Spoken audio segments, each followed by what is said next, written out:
Hello, I'm Liz Dean. I'm a tarot author and tarot reader. I just thought I'd have a chat to you just to tell you about my book, Tarot by Numbers. So if you're thinking of buying it, I can show you a little bit more about what's in it so that you can make the right decision, whether it's for you or not. For me, this is about the book reaching the right people, and that certainly doesn't have to be everybody. It's whether it resonates with you as someone who wants to explore the way numbers on your tarot cards can give you more insight into meanings in your readings. But what, I thought I'd do just before I talk more about that is to show you a technique. So if you've got a decision to make, we're going to look at the Two of Pentacles here. This card represents decisions, 2 being the number of duality.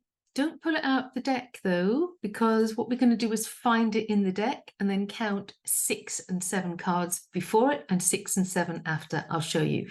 We use 6 and 7 because that's an idiom here in English language, which is really meaning I'm all over the place. 6s and 7s. So I'm neither one nor the other. So that's why we take 2 cards from the past and 2 cards from the future. But bear with me. Get your deck and just start going through it. I'm just using my old Rider-Waite that I use for all my client readings. And just go through the deck until you find the 2. So you could have any question you're thinking about. Where shall I live? What course shall I do? Shall I go out tonight? It could be anything that's important to you today. Do I keep this appointment? Is this person the right person for me at this time? So I found my 2. There it is. Okay. So what you do is that you count 6 and 7 cards to the left of your 2. So just count them. So that's the first card is the next card. So we don't count the 2. So the next one to the left is card 1. 1, 2, 3, 4, 5, 6, and 7. I pull those 2 cards out, put them in front of me on the left. You can put them face up. Now I'm going to choose 6 and 7 cards ahead. So I'm going to go back to my 2 in the deck and I'm going to count to the right.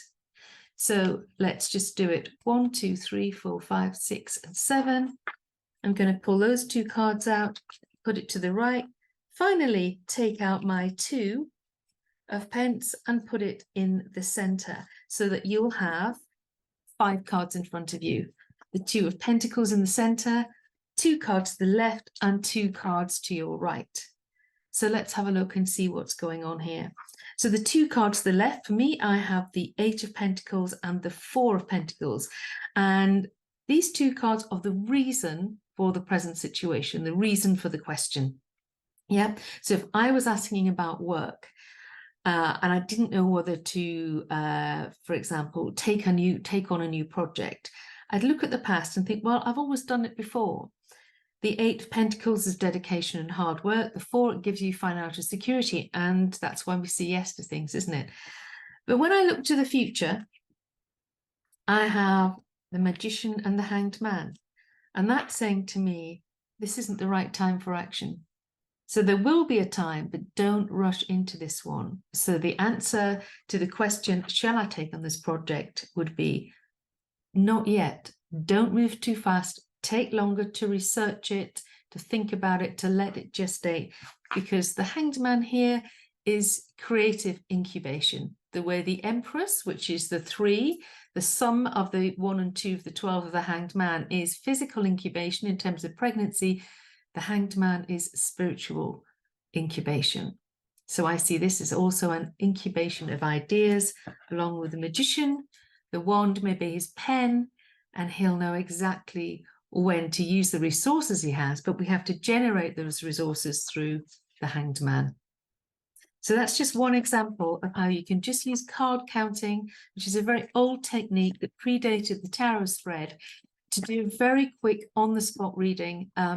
It's great if you don't want to put your cards down in a public place as well. You can just use a smaller deck and just count your cards through.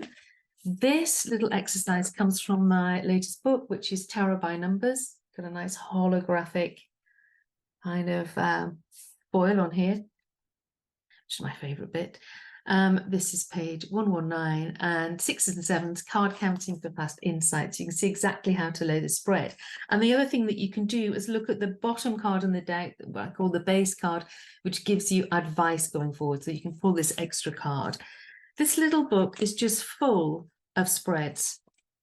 Single cards, 2, 3, 4, 5, 6, 7 card spreads, because we're using the number of cards in the spread as an alignment as well. We're bringing that energy in. So if you were going to do a spread on reflection, I'd consider a 4-card spread, because 4 is a stable number. It's the number of Earth. So you need to be in a still space in order to reflect. So that's the kind of thing that you can do, along with finding your birth cards, if you don't already know what your birth cards are, and using your tarot scope, which shows you which 2 cards are active in any year of your life. So it's a bit like planets moving through the solar system. Depending on your age, you'll have your birth cards and also 2 more cards that give you the yearly influences going ahead.